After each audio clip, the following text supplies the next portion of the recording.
Hey everyone, thanks for tuning in. It's Peggy here, and this week I'm turning a maple bowl, kind of a medium to large size bowl, and I'm going to be painting the outside. And I know I'm going to get some comments about why cover up the beautiful maple, and personal preference. So I know some of you won't like it, and some of you will. C'est la vie. So stick around and tell me what you think at the end. So as I usually do, I'm using a woodworm screw to mount the bowl blank in the 4-jaw chuck, making sure it's tight before I bring the tailstock up. And even though these blanks you get at this one I got at Rockler, even though they're round, you still have to balance them out. They can be off a little bit. So I get asked a lot what speed I'm turning at. So I decided to try to show it a little bit more often, or at least say it. But as you saw in that picture, this was at around 675. And I turn that way until I get it where I can turn it up faster. And that's usually much closer to round.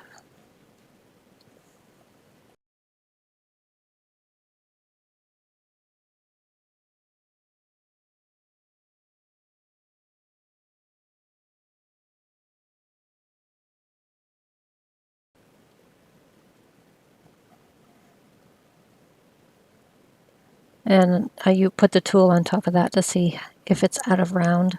If it bounces around and it's very out. So as you can see, it was pretty smooth there. So I took the tailstock away, made sure it was tight on the woodworm screw still, and I'm going to flatten the bottom with the bowl gouge. I have links to most of the tools I use in the video description. I'm using a Carter & Sons bowl gouge, which I use primarily. I have a couple of them. This is a 3/8. I also have 1/2 inch. So this is turning now at a little over 1,000 RPMs. And I normally wouldn't turn that fast without the tailstock up, but this I made sure it was safe. I didn't film that, but I was making sure it was tight still on the woodworm screw, and that the woodworm screw was tight in the 4-jaw chuck. Using the diamond parting tool here to make a recess.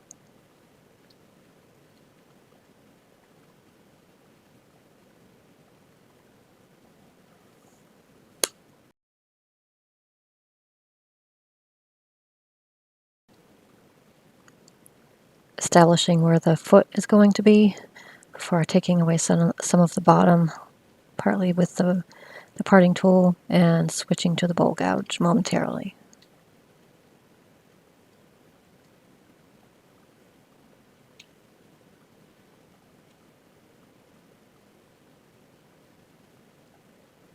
A little bit of a different angle here. Starting to turn away some of the bottom and sides, and much of that is done like this.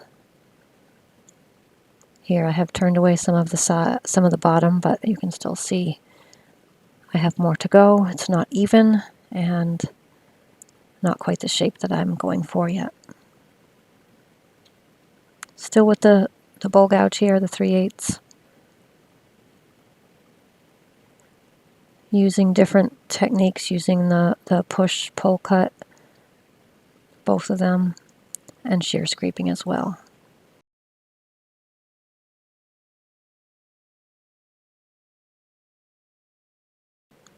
Just taking light passes here, getting the just the outside of the bowl, the rim area, to make it curve down into the body nicely. Shear scraping, push cut.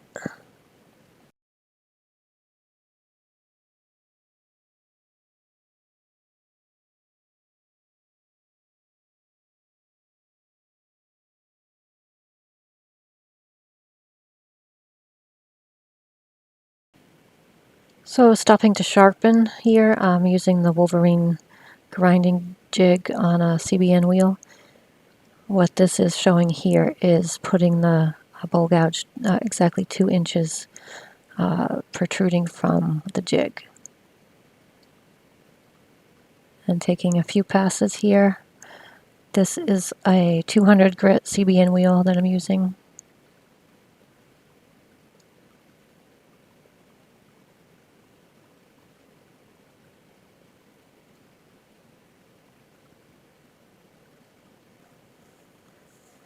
Different angle here from above, just showing, you know, how the curve is going to be on the bowl.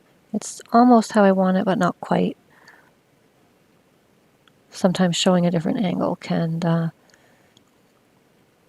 have a very different perspective than if you're looking at it like this, for example, the whole time.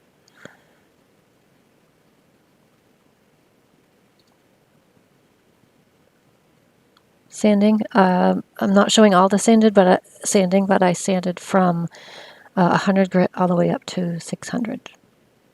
Denatured alcohol to clean the dust. Scotch-Brite pad. Taking denibbing it before I spray paint the outside of the bowl black. I know people are going to cringe when I do this, but it's for artistic purposes.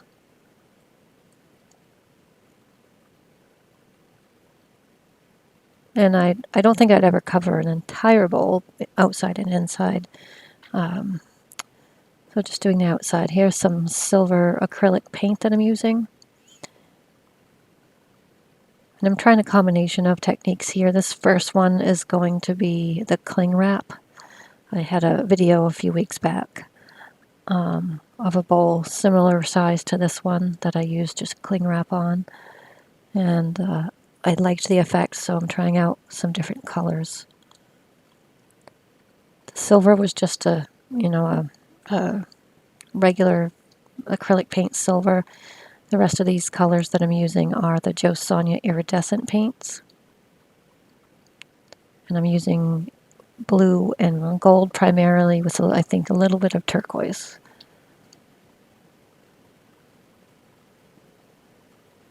I know now the bowl looks like it has measles, but it's going to look better, I promise.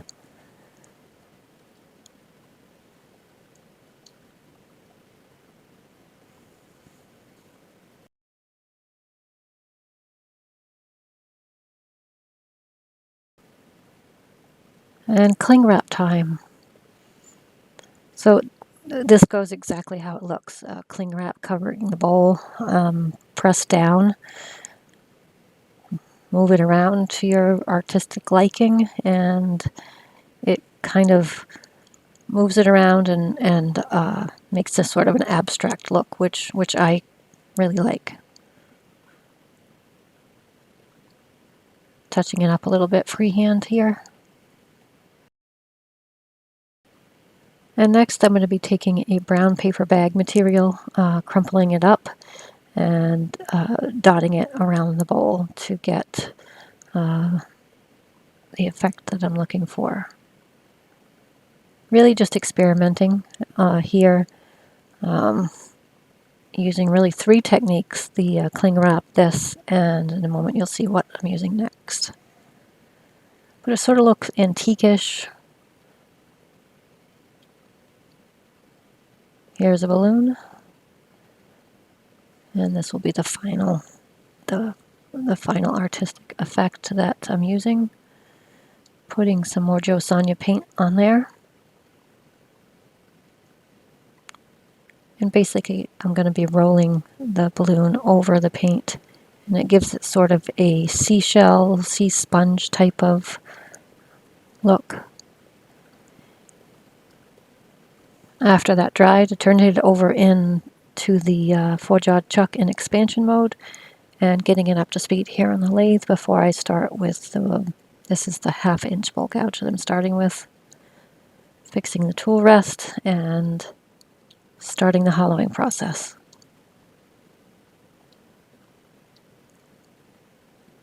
I quickly switched to the smaller bowl gouge.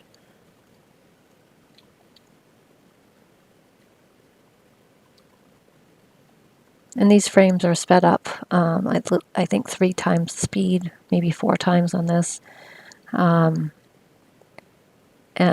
so I'm really taking just very light passes or passes that are very intentional because there's not a tailstock up. I'm trying to not put too much pressure on the outer part of the bowl, which could make the bowl in some cases come out of the chuck, which is never good. Not that it's ever happened to me, ever. Wink, wink.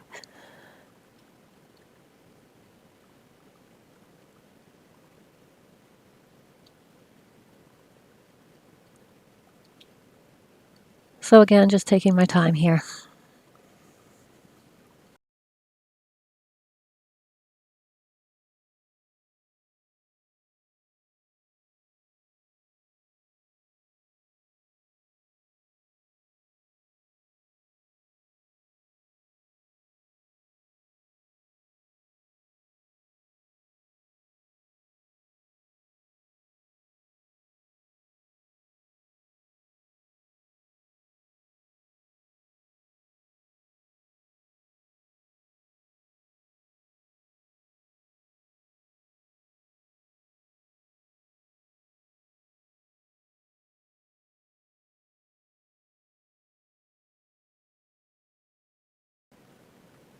Testing the thickness of the bowl with my hands and using the ball gouge to carefully round the corners, trying to get even thickness around the whole bowl and get the bottom to the thickness I want. Trying not to go too thin, but take as much weight out of it as possible. Sanding and sanding and sanding. Same as the outside, I sanded from 100 grit to 600 grit. After all the sanding, or most of the sanding, using denatured alcohol to take the dust off, raise the grain a little bit, and then I'll go back to sanding at 220.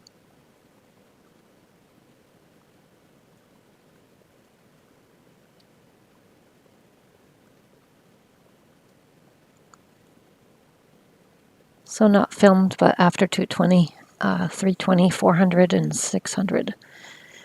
Using the air gun to get the dust out in between grits. And when I'm up to 600, cleaning the bowl again with denatured alcohol. And then I'll start the finishing process, which is the wonderful Axe abrasive sanding paste. There is a link in the description to get this from axewoodpaste.com. Coupon code PF10 will get you 10% off. I use the Axe products on 99.9% of my projects and highly recommend the product. It is a wonderful product. If you haven't tried it, I encourage you to do so. You won't be disappointed. It comes at a very good price point and made in the USA. So after applying the sanding paste and rubbing it in, getting a clean paper towel and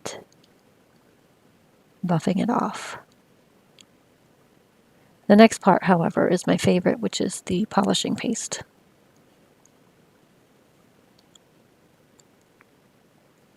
So just buffing it until none of the abrasive paste comes off on the clean paper towel. And it looks great even with just the sanding paste. Here's the polishing paste.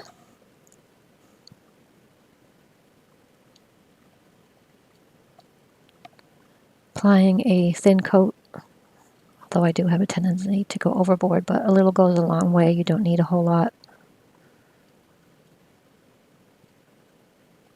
Making sure it's rubbed in all around the bowl, the rim, everywhere. And then starting at a slower speed, started buffing that. And then eventually increasing the speed. And you can see the shine starting even now. There I am increasing the speed.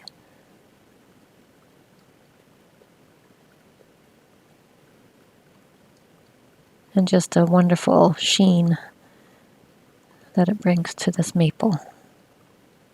highlights the grain. Look at that grain in the maple. Look at the polishing paste. It just makes it so perfect. Taking it off the chuck. And no, I did not turn in that shirt with the sleeves that are open and sagging there. Just taking it off the lathe after I had put a few coats of lacquer on it. So there it is. There's going to be some photos here at the end, but showing you in video what it looks like. Let me know what you think. I appreciate any comments. If you wouldn't mind sharing this video, that would be very helpful to my channel. And clicking the like button, the thumbs up button, will help YouTube know that people like the video and are watching it, and it'll help them know to get it out in front of more potential viewers. So I appreciate everyone watching. Very, very much appreciate it. And until next week, peace out.